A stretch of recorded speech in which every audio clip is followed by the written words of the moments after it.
Welcome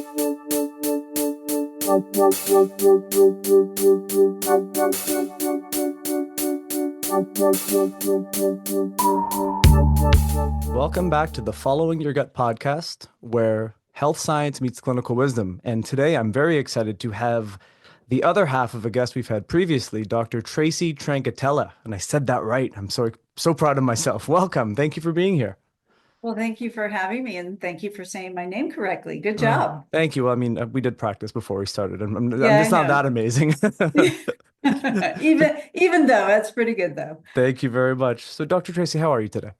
I'm doing well, thank you. How are you? I'm enjoying sunshine and spring is coming, so we're all happy and thawing out up here in Bend, Oregon. It's a great time of year. The new cycle of spring brings new energy in the air, new projects to start, and hopefully for people listening, a new hunger for more information because I'm really excited that we're going to talk about something I've never talked to someone about on a podcast before, the gut-liver axis, or all things within that realm. And my favorite acronyms, NASH and NAFLD. I know we hear about them a lot, but a lot of people don't really know what they are. And I took an interest in, NAFLD, as you said, it stands for non-alcoholic fatty liver disease. And the interesting component of that is we know that liver disease can be associated with excessive alcohol consumption, but there is an emerging issue with non-alcoholic fatty liver disease where you have this chronic ongoing liver disease that is related more to diet and lifestyle and typical things of metabolic syndrome, insulin resistance, sedentary lifestyle, all of those things that can be associated with cardiovascular disease, hypertension, type 2 diabetes. And now we have like a particular organ which is kind of taken a hit with those kinds of factors. And it's occurring because you're getting this fatty accumulation in the liver because of lifestyle. And I remember years ago, I used to do some clinical consulting for a lab, biohealth lab. And I was speaking to a gastroenterologist, and he was talking about non-alcoholic fatty liver disease and how it is the number one cause for liver transplant, the number one reason now people are getting a liver transplant. And I was stunned to know that because I'm thinking, okay, these are preventive issues. This is lifestyle driven, diet driven.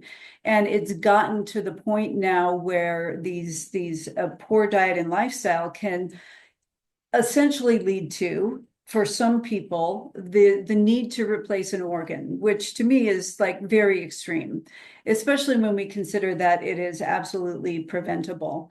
And he felt that it would reach epidemic proportions. And, so when I was researching, I wrote an article for ZRT Lab. I do occasionally write for their lab, and ZRT is a lab that, focuses on salivary hormone testing and other metabolic markers. And I wanted to really relate this topic to what goes on hormonally. And in my research, I came across the research and it says basically 30% of the US population has some degree of fatty infiltration in the liver. So some degree on that spectrum of non-alcoholic fatty liver disease. So this is like a third of the population. And it's probably about 25% globally. So this is definitely a problem. It's sort of like this gastroenterologist was saying that, this is almost like epidemic proportions. We have issues with this fatty infiltration into the liver. And, the liver is obviously vitally important.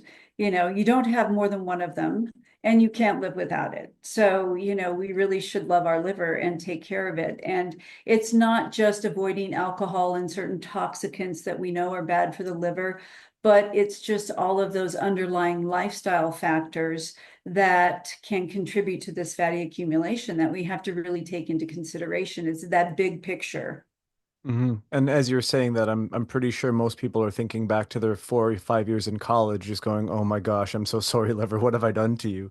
But the reality is, it's not the acute stuff. It's the stuff people are doing on a daily basis, in many cases out of ignorance or unawareness, because they're not connecting diet with how it's causing liver dysfunction. So within NAFLD, NAFLD, non-alcoholic fatty liver syndrome, what starts to happen to the liver? Like, how does it physiologically change as it accumulates fat? Well, the fat accumulation occurs in the hepatocytes, which is like the basic structural unit of the liver. Those are the liver cells. And anything that is going to affect structure is going to essentially affect function. So the liver is going to ultimately become less efficient at doing what it's supposed to do, which is detoxify. Phase one and phase two liver detoxification are essential for our bodies to detoxify and process both metabolic byproducts and things that we encounter through environmental factors and through our food. I also always refer to like phase three liver detoxification, which is bile production. And so those biliary pathways may become less efficient, maybe through dietary factors, people not consuming enough types of food that are rich in choline that support bile production and thinning the bile so that the liver can actually detoxify. So anything that affects structure is going to affect function. And what can happen with the presence of the fat is that it can stimulate adipokines, which are cell signaling molecules that are produced by fat tissue. And these can ultimately result in just an inflammatory process. And so when we talk about NAFLD and what can occur after NAFLD, so NAFLD just describes the process of this fatty infiltration into the liver. It's a state that the liver is in. But as that accumulates, you can get this progressive inflammatory process. And that's when it evolves into something called non-alcoholic steatohepatitis. So anything with the itis on the end, we know, is an inflammatory process. And so you're getting this infiltration of fat into the liver, and it's now becoming an inflammatory process that is low-level chronic inflammation. And we know that low-level chronic inflammation can lead to tissue damage ultimately. And through that tissue damage, you get structural changes. So you can get liver fibrosis that can ultimately advance to cirrhosis and even liver cancer. So that is sort of the progression of it. And so you may have people who have maybe a low level of fatty infiltration into the liver.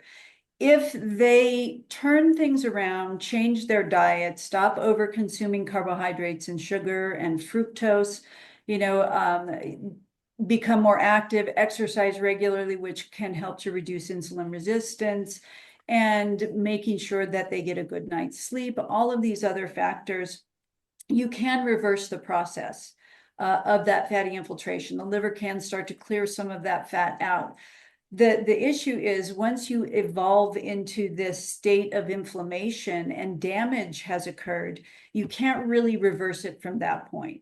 And so I feel like it's such an important topic because, as you say, it's one of these, like, it's a slow burn process. Those, bad choices that we make more consistently through time that can contribute to this process. And there's a point at which you can reverse it, and then there's a point beyond which you can't.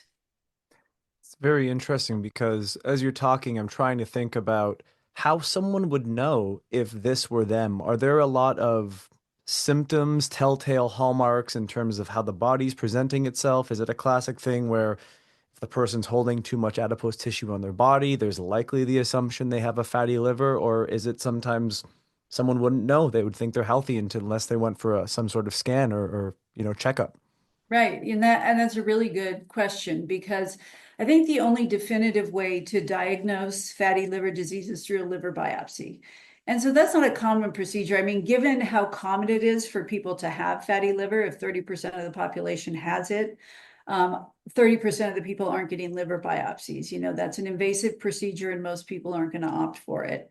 And is it going to change what you do in the end to do an invasive procedure like that, only to determine, yes, you do have fatty liver disease, as we may have suspected? So, if the result is just getting people to change their diet and increase their activity, I don't think you need to do an invasive procedure. You can do certain types of scanning. Probably an MRI would be good, but I think most commonly what they use is basically just an ultrasound. The issue, though, with an ultrasound, I mean, ultrasounds are easy to do. They're non-invasive, it doesn't hurt anybody, and they're commonly performed. The problem with doing an ultrasound is it's not going to pick up on that fatty infiltration unless it's like greater than 35%. And so it's not the best diagnostic tool. It's not specific, it's common, but it's what we have. So I think the assumption, another thing that you said, when you look at body type, you can look at other markers. Like if somebody has insulin resistance, they have high fasting glucose, they have elevated total cholesterol, elevated LDLs, and you see that they're carrying around and like that kind of central obesity, The or what spare you tire, call as it's this, scientifically the called. spare tire. Yeah, we can call it the spare tire, Yeah. or visceral adipose tissue, the acronym for which is VAT.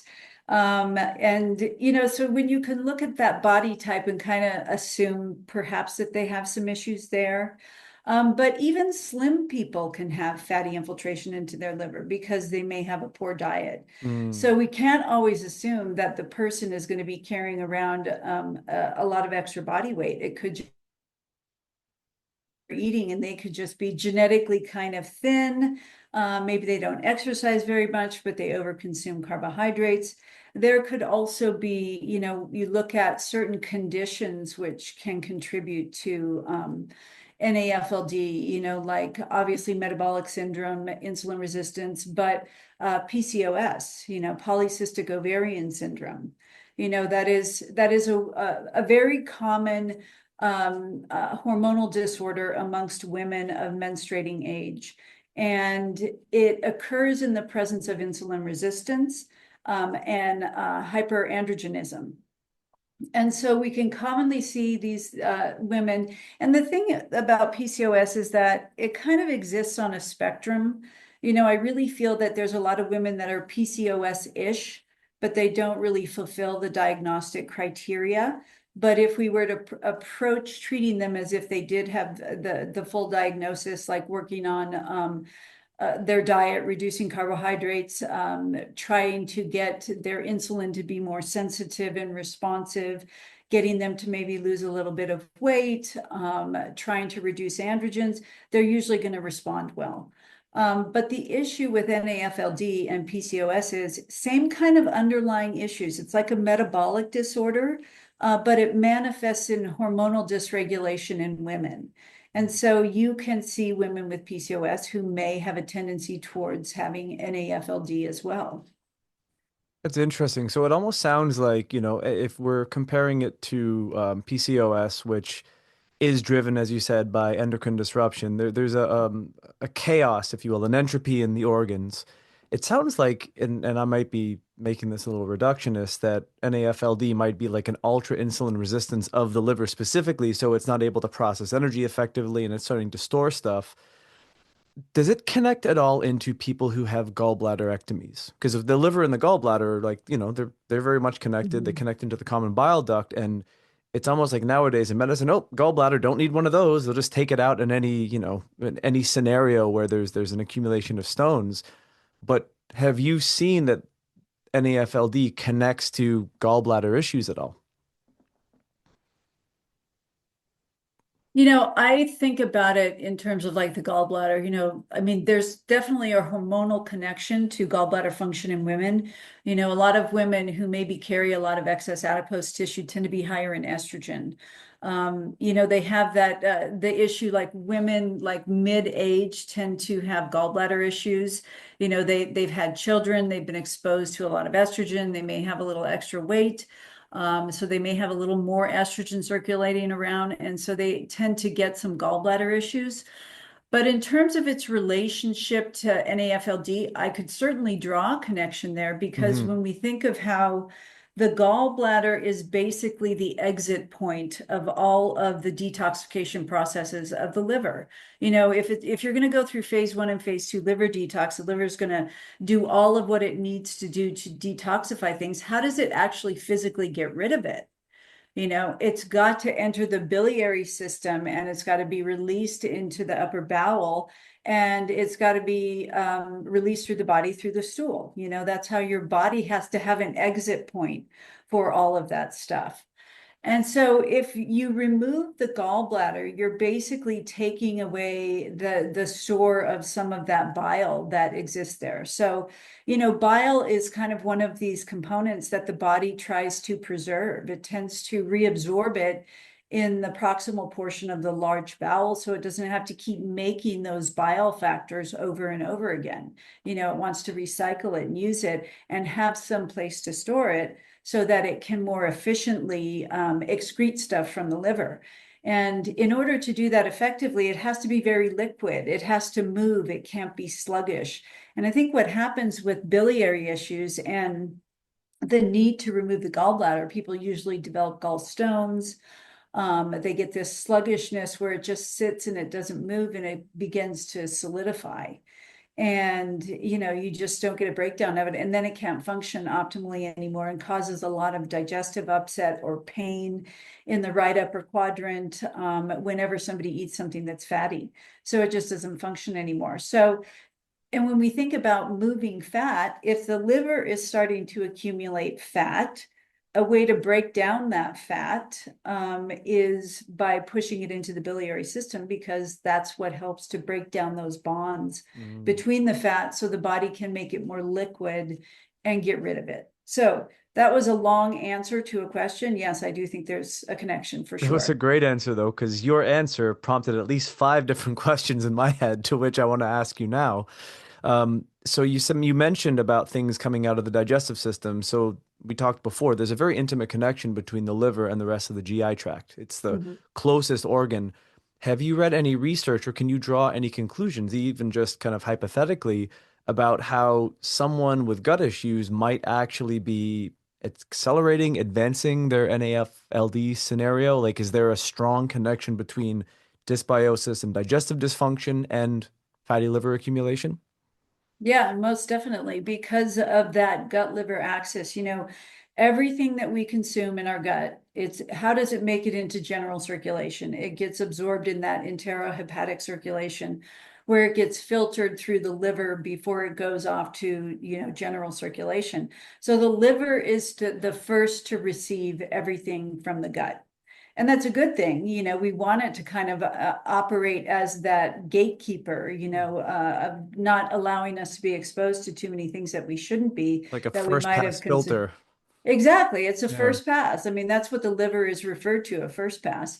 And, so if you've got gut issues, if you have dysbiosis, if you have an overgrowth of gram-negative bacteria that produced lipopolysaccharide, and in conjunction with that, you have other pathogens going on that are promoting inflammation or certain toxins in the gut, and along with that, you've got some leaky gut issues, you're going to get a lot more permeability and leaking of that stuff from the gut going to the liver, which is going to ultimately drive inflammation. And that inflammation is going to add to just this chronic ongoing state of oxidation and tissue damage. And so when it comes to the whole fatty infiltration, I mean, there's so many things that can promote that. When we think of like adipokines and just the presence of fat itself, it's an active tissue. It's not just a storage tissue. It makes things, and it can make pro-inflammatory chemicals that signal this whole response. One of the things that triggers that inflammatory response in the liver, like, for example, if you have pathogens in your gut, it can stimulate toll-like receptors in the liver, which is kind of what responds to pathogens. It's that first response, but it triggers that whole cytokine response. So it really does add to this inflammatory process in the liver. So interesting. So it sounds like also, and this occurs so many times in the body, there could be a central area of compromise that drives an issue in another area and vice versa. And it creates these feedback systems. So it's probably fair to assume that most people dealing with said condition, not only are they struggling metabolically, they're probably struggling endocrine wise, they're struggling gastrointestinally. So, I have this whole thing of there's nothing separate in the human body. Like the DNA in your brain cells knows what the DNA in your toe cell is doing, so to speak. It's a ridiculous example, but it just illustrates the point that nothing is separate. So it sounds like resolving this has to be kind of a global, holistic approach of dealing with someone's individual body health. It's way more than, oh, let's take some milk thistle and let's take some, Right. sulforaphane. Not to say those things are great, and sulforaphane is an inducer of phase two detoxification, but I would imagine if someone's liver is compromised, you don't want to push the liver and upregulate detox. There has to be a methodical approach.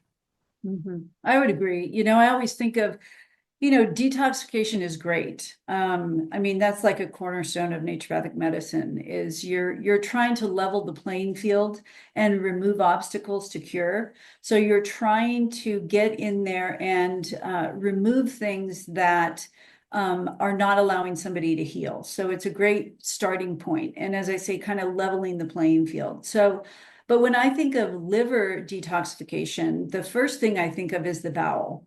We have to start there. If somebody has gut issues, they don't move their bowel very well, how are you going to, push those liver detox pathways? Where is it going to go? So before doing any kind of liver detoxification, you have to get the bowels working well, and you have to try to introduce good bacteria and fiber and feed it so that, you have a presence of good bacteria. Just doing stool testing where you're looking for the balance of the microbiome, where you can look and see, okay, do you have enough good bacteria? Are you dealing with any pathogens? Are you in a state of dysbiosis? Are you in a state of inflammation? Are you sensitive to gluten? Is this part of your problem why you can't eliminate and detoxify well? Do you have certain food sensitivities that are creating an inflammatory state?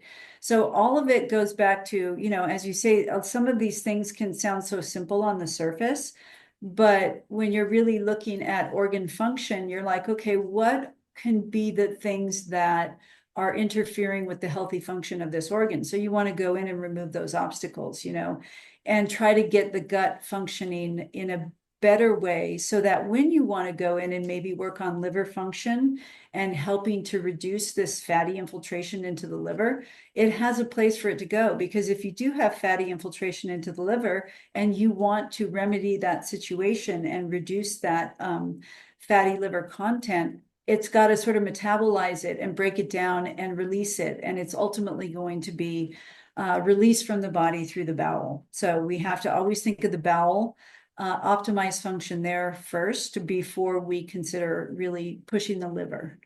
I'd imagine diet would be probably another consideration before pushing the liver because, from what you said earlier, abuse of carbohydrates, sugars, high fructose corn syrup, things of that nature. So it's interesting that most people likely don't draw the connection because you can correct me if I'm wrong.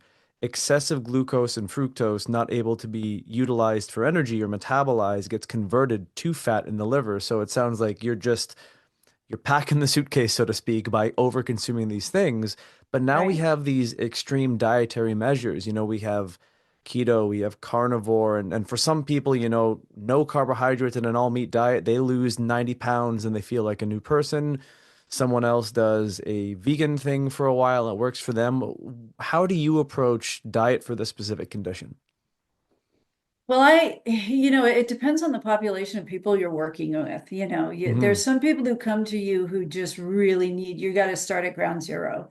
They need to reconstruct their diet by just starting to get rid of really bad processed food, bad fats, bad ingredients, and focus more on the quality of the food. And then we work on structuring whatever dietary program is going to be best for them. I try not to go too extreme with a lot of people, Hmm. because it's you're going to lose them. That's like people go on the carnivore diet because they want to try the carnivore diet. And I think that's great. I'm not probably going to promote that for a lot of my patients because of wherever they might be in their process of moving towards health, it may be super extreme for them. But I think ultimately what you're trying to do is promote the idea of just improving the quality of your food, first and foremost, before you start restructuring how they consume their food. And there's different dietary programs I think that can be helpful, but I think by and large, if you look at it retrospectively, I like referring back to like the blue zones. You're familiar with the blue zones where it went Hmm. around the world and they looked at dietary and lifestyle patterns of people who tended to live the longest. And, if longevity is your goal, obviously they're doing something right if they're able to stay on this planet longer and still live a fulfilling and healthy life. So when you start to look at dietary patterns of different people around the world who live to be 100 and over, we have to take a look at that. So I think by and large, like a Mediterranean diet with really high quality foods is probably a good way to go for most people. They get Oh, it. sorry. Yeah. Yeah. No, they get it and it's not extreme. You know what I mean? That's a brilliant starting point. And it just, I'm sorry to cut you off there. Thought it was done. There's a little lag, but I wanted to jump in with something about the blue zones that I always found hilarious. So I knew a gentleman who went and did this documentary called the Human Longevity Project. Mhm. And he went around to the blue zones and he interviewed everyone. And the thing that blew his mind, he was in Sardinia, he was in Italy, he was in Icaria in Greece, and he said he'd be up till 3 in the morning partying with the 80 and 90-year-olds. They'd all be dancing around the fire arm in arm. So they didn't count calories. They didn't necessarily go to bed at 7 p.m. They didn't have their biohacking tools and their mouth tape. Not to, crap on that stuff, but, people take things so Funny seriously. though. But you know what he said? The one thing he noticed was, if Mhm. they were going to go to work on a Tuesday and they saw their friend on a bench, they just sat down on the bench and they just missed the bus on the way to work. And sometimes they just didn't go to work that day and they didn't stress about it. He said the one thing that was so apparent to him in these blue zones is the absolute lack of modern stress that these Yeah. people's lives didn't, contain. And I think about some other forms of medicine practice. I love Chinese medicine, right? So the meridian systems relate to the organs in Chinese medicine, liver and gallbladder, anger and bitterness. So Mhm. I wonder if and obviously you don't have to name any names, but do you notice some psychological patterns, some personality traits to people who are struggling with said things? Is that a common thing that you observe in your practice? Oh, yes, every day. I mean, if you think about it, it's just stress. We Yeah. talk about the chronic stress response. And I think that's a great observation because beyond just what we eat, it's again, it's the bigger picture. It's experiencing joy and not having so much stress and having a sense of community and compassion for other people. And having the time to express that, I think is really important because, when you look at just stress, what the chronic stress response does, like if you just look at cortisol as a tool that we can measure, and we look at that chronic stress response, and then we look at the effect of high cortisol levels. And I always just use as an example, like somebody who has Cushing's syndrome, because that's the most extreme example of high cortisol. And you kind of look at what they look like, that describes the person that we're talking about, right? Somebody who has Cushing's disease has truncal obesity. They have, loss of muscle mass. That They have hump the on their neck. dowager's hump. Yeah. Yeah, and they have insulin resistance. So that's an extreme example of what high cortisol can do to your body and your physiology. That's a person who, I mean, and they notoriously have fatty liver infiltration because of the way their body functions because of high cortisol. So stress plays a role. So if we dial that back a little bit and say, okay, so the chronic stress response, we just live our lives. This is how we are. Everybody's like pedal to the metal all the time, trying to, accomplish whatever they're trying to accomplish in life and creating a lot of stress. And, a lot of that has to do with our perception of things. And, some people can live a very, intense lifestyle where they work a lot, but if they enjoy it and they have purpose, it's not stressful for them. But if somebody is resistant to it and doesn't like what they're doing, it becomes a major stressor in their life. So perception plays a big role in all of this. But going back to the relationship between stress, diet, lifestyle, and this, thing that we started talking about, non-alcoholic fatty liver disease, stress can definitely play a role through cortisol. And it's the way it causes you to store fat around the middle. Cortisol also drives insulin resistance in a way of kind of like self-preservation because you Right, want fuel in your bloodstream if you're running from the tiger or the bear or you're fighting someone to save yourself. So I right, always say the body doesn't make any mistakes. It's our right. inability, either as individuals or more importantly, as practitioners, not to understand these patterns. So I love everything that you've been saying here because you're bringing awareness to how interconnected and multifaceted it is. It's not, as we said before, take the pill, the liver gets better, you're good, you can start toxifying again. And, Mhm. we talked about this offline, but I think it's worth mentioning the things that are not super exciting that people get drilled into their heads so much to the point where they ignore sleep, rest, mobility, circadian rhythm, grounding, as you mentioned, having purpose and joy in life, in addition to taking the right kind of supplementation to, eating the highest quality food that you can justify purchasing for yourself and just being mindful of your own health and wellness. No one's coming to save you. We all have to be as proactive as we can. If you own a body, I kind of think it's your responsibility. I would agree with that.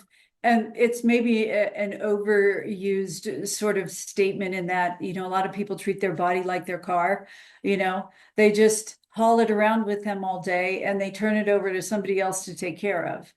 I like that. Without without taking the responsibility and the ownership of your physical body and, understanding some of the really foundational principles that we need to implement to take care of ourselves every day, that they need to be habits that we have that we don't have to think about. And I think that's the hardest thing for a lot of people is, it's like this idea of a diet, like people go on a diet, where there's a beginning and an end. When it's like, well, what are you going to do after that? It shouldn't be a diet. It should be, I'm going to change this forever because it's going to support my health for the rest of my life. And people think short term, and we're so quick fix oriented and so supplement oriented, even in our own industry. And I'm very attuned to it as well, that I try to be very aware of like not putting people on too many supplements because there's a certain reality associated with that. It's like, how long can you really keep this up? Mhm. You know, we're going to use these things to try to get you to a point along with all of the lifestyle stuff so that maybe you can reduce the amount of supplements and you're just kind of on a maintenance program, or the things that you're using are specific to your unique needs or genetics, and you're still implementing all of these great lifestyle things that keep you stable and healthy moving forward. It's just much more doable and practical for the majority of people. Oh, I agree. And it's, using supplements strategically can be wonderful because what they provide the body is the input signal of what the supplement does allows the body to self-heal as opposed to a pharmaceutical, which is blocking a mechanism of action and hoping it doesn't cause a chain of events down the line. And of course, in certain scenarios, either supplements or pharmaceuticals can have, essential places in someone's protocol, but the whole goal is to try to heal the body. So the body Hmm. doesn't need to be so dependent upon a multitude of external things to keep itself going. And I love that you said that because I believe that and I just really dislike using the term alternative medicine. I was talking to a guy recently, and he was this old Russian guy, and I said alternative medicine, and he giggled at me. He's like, alternative. He said, do we have alternative rockets when we want to go to the moon? And I just thought, like, that's such a brilliant statement. It's medicine, Right. health Yeah. practice. But in this context of what I'm speaking about, there has been this move of just taking well, let's throw pills at it. And that's the Mhm. only solution. And the things that people don't want to hear are the boring things that actually work, in addition to creating a really good supplement protocol and a nutrition plan. Maybe we can extricate the word diet from the English language entirely. Maybe that'll fix it. We just never Right. said the D word. Right. No, I agree with you. It's I feel I was listening to an interview and I think it was Dr. Mark Hyman, and he was talking about the interviewer said, do you feel like functional medicine or whatever we want to call this is getting very like very specific, very condition specific. And he said, no, I feel it's the opposite. I think we have to have a broader view of how everything is interconnected. And for myself as a naturopath, I feel like what I do is so foundational to good health that it can address many different conditions. So it's easy in this field of functional medicine to go out there and be very condition specific, Hmm. to attract that kind of person, or patient. But the reality is, what we do can help so many people with so many conditions, because what we're trying to do is really build health as much as we're trying to address disease processes. That's beautiful. And the nature of learning about health is you will never learn more about health by more deeply studying disease. It's just a Right. fundamental tenet of it. Right. Something's breaking down somewhere. Correct. So we're like trying to figure out, where is that breaking down? Well, let's sort of level the playing field. Let's get you on a healthy diet. Let's detoxify. Let's do all of these things to see if we can make a difference and move the needle, because so many of the things that people might be dealing with are really diet and lifestyle related. So, I mean, I'm sure you've had this experience too, where people come in and they have like a laundry list of symptoms. And it's sort of like, well, you can't address every little symptom. That's just an expression of dysfunction that the body is showing you right now. And so you don't go in and treat every little symptom. You go in and try and build health and see if a lot of those symptoms just resolve on their own, so that you're not just sort of putting out brush fires everywhere, which is very allopathic in its approach. Exactly. And that's the difference. And that's one thing that I'm trying to do with this podcast is to teach clinicians that perspective, but not only clinicians, individuals who are just, what I call health warriors who want to learn for themselves, because the more educated they get and the more in the know they are, they will challenge their clinicians to become better health practitioners. So I love that that's probably the best possible way to end an episode. That was the best note to hit the climax of today. Dr. Tracy, thank you so much for all this interesting stuff. I've always wanted to cover the gut liver axis, and it very naturally just happened. So I appreciate all your wisdom, your advice. Is there anything that you want to share as a final thought with anyone, or is there somewhere where people can connect with you if they want to know more about what it is you're doing? We have a website. It's mysunrisecenter.com. And you can find us on Facebook, and we have other social media and all of that. So I think Facebook is probably the best way to look for us, or to go to our website. And we are available, taking patients, and love to talk with people with all different kinds of things going on. I do like to focus on the gut a lot, and hormones and stress response, lifestyle stuff. And I think there's always something that naturopathic medicine has to offer to get somebody moving the needle towards health. So thanks for having me. Oh, it was absolutely wonderful. Thank you again for your time, and thank you for being on the Following Your Gut podcast. Until All next right. time, thank you, everyone. Take care.